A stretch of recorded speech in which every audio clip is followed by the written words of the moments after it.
Shri V Muraleedharan, അങ്ങേക്ക് 5 minute. Madam deputy speaker, ഭരണമുന്നണിയിലെ ആളുകൾ ഈ ബജറ്റ് വിസ്മയം തീർക്കും എന്നാണ് പറഞ്ഞു നടന്നിരുന്നത്. ബജറ്റ് വന്നപ്പോൾ വിസ്മയമല്ല, വലിയ വൻ വിസ്മയമാണ് നമ്മളെല്ലാവരും കണ്ടത്. കാരണം മന്ത്രിസഭയുടെ കൂട്ടുത്തരവാദിത്തം എന്നുള്ളത് കാറ്റിൽ പറത്തുന്ന ഒരു സാഹചര്യം, ആ സാഹചര്യമാണ് ബജറ്റിലൂടെ പുറത്തു വന്നത്. മാഡം, ഇതാണോ പുതുയുഗ കേരളം എന്ന് പറയുന്നത്? എക്സൈസ് മന്ത്രി അറിയാതെ ബജറ്റിൽ എക്സൈസ് വകുപ്പുമായിട്ട് ബന്ധപ്പെട്ടിട്ടുള്ള കാര്യങ്ങൾ പ്രഖ്യാപിക്കപ്പെടുന്നു. വീര്യം കുറഞ്ഞ മദ്യം എന്നുള്ള പുതിയ കാറ്റഗറി ഇപ്പുറത്തിപ്പോൾ ഇരിക്കുന്ന ആളുകൾ കഴിഞ്ഞ സർക്കാരിൻ്റെ കാലത്ത് അവർ എടുത്ത തീരുമാനമാണ്. ആ നയം തിരുത്താനല്ലേ നേരത്തെ ഇപ്പുറത്തിരുന്ന ആൾക്കാരെ ഇപ്പുറത്തേക്ക് കൊണ്ടുവന്നത്.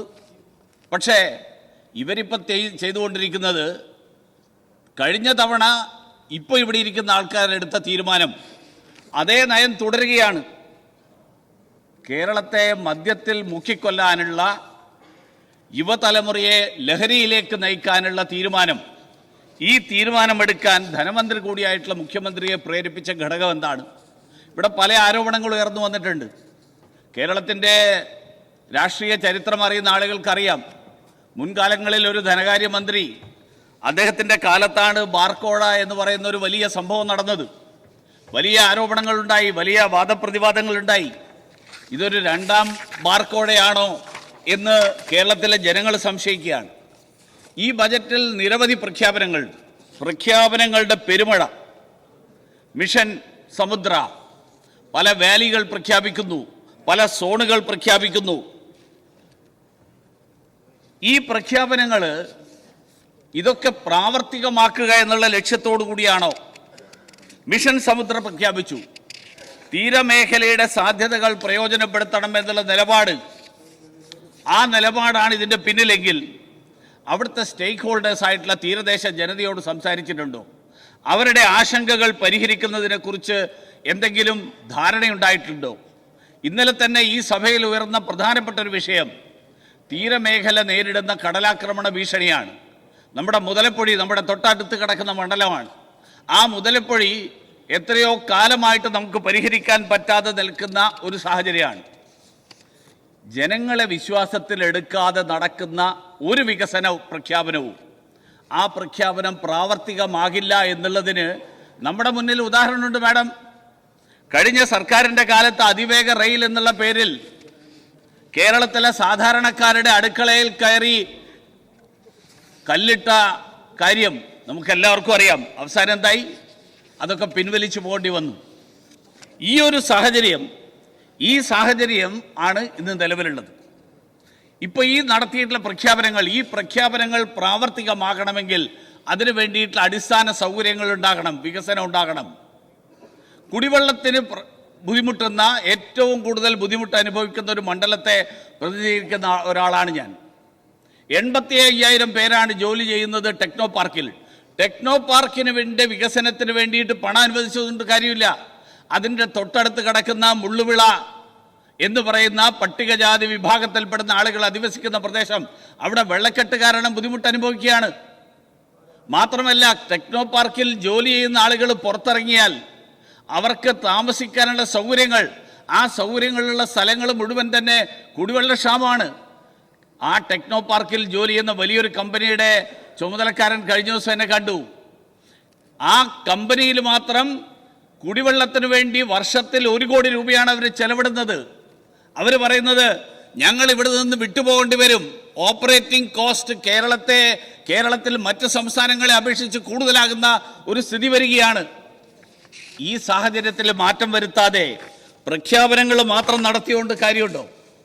മാഡം, ഈ ആർട്ടിക്കിൾ 202, ഭരണഘടനയുടെ 202 പറയുന്നത് ആനുവൽ ഫൈനാൻഷ്യൽ സ്റ്റേറ്റ്മെന്റ് ആണ് ബജറ്റ്.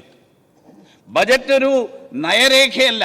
ബജറ്റ് നയരേഖ മാത്രമല്ല, നയം മാത്രം പ്രഖ്യാപിക്കലല്ല, പകരം വ്യക്തമായിട്ടുള്ള വരവ് ചെലവുകൾ കാണിക്കുന്ന യഥാർത്ഥ ധനകാര്യ പത്രികയാണ്. പക്ഷെ ഇവിടെ പ്രഖ്യാപിച്ചിട്ടുള്ളതിൽ ഏതെങ്കിലും ആ തരത്തിലുള്ളതാണോ? ഇവിടെ നടന്നിട്ടുള്ള പ്രഖ്യാപനങ്ങൾ, ഈ പ്രഖ്യാപനങ്ങളുടെ കാര്യത്തിൽ അതിലും കഴിഞ്ഞ കാലങ്ങളിൽ നിന്ന് അതിൻ്റെ തുടർച്ചയാണ് ഇപ്പോൾ നടന്നുകൊണ്ടിരിക്കുന്നത്.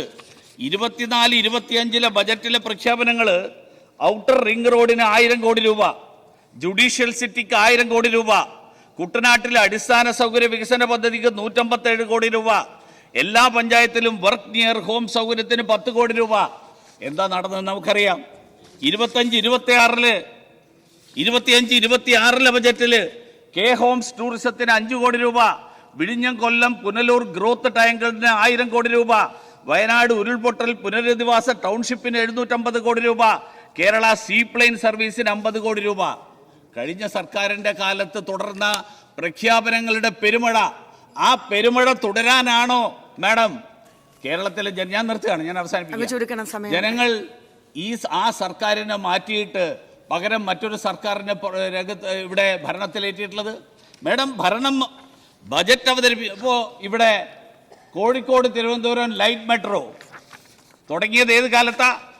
ശ്രീമാൻ ഉമ്മൻചാണ്ടിയുടെ കാലത്ത് ശ്രീ KM മാണി അവതരിപ്പിച്ച ബജറ്റിൽ 20 കോടി ഇയർമാർക്ക് ചെയ്തു. 2017-18 TM തോമസ് ഐസക്ക് പറഞ്ഞത് വിശദമായിട്ടുള്ള പ്രൊജക്ട് റിപ്പോർട്ട് തയ്യാറാക്കിയിട്ടുണ്ടെന്നാണ്. ഈ തവണയും അനുവദിച്ചിരിക്കുന്നത് 20 കോടി രൂപ. ഇങ്ങനെ പ്രഖ്യാപനങ്ങൾ മാത്രം നടക്കുന്നതിന് പകരം ഞാൻ അവസാനിപ്പിക്കുകയാണ്. അവസാനത്ത് അവിടെയാണ് കേന്ദ്ര സർക്കാരിൻ്റെ ബജറ്റും കേരളത്തിൽ നമ്മുടെ സർക്കാരുകൾ കഴിഞ്ഞ 4-5 പതിറ്റാണ്ടുകളായിട്ട് അവതരിപ്പിക്കുന്ന ബജറ്റുകളും തമ്മിലുള്ള വ്യത്യാസം. കേന്ദ്ര ബജറ്റിൽ അവതരിപ്പിക്കുന്ന 24-25-ലും 25-26-ലെയും ബജറ്റിൽ പ്രഖ്യാപിച്ചത് ഒരു വർഷത്തിനകം പൂർത്തിയാക്കിയ നിരവധി ഉദാഹരണങ്ങൾ.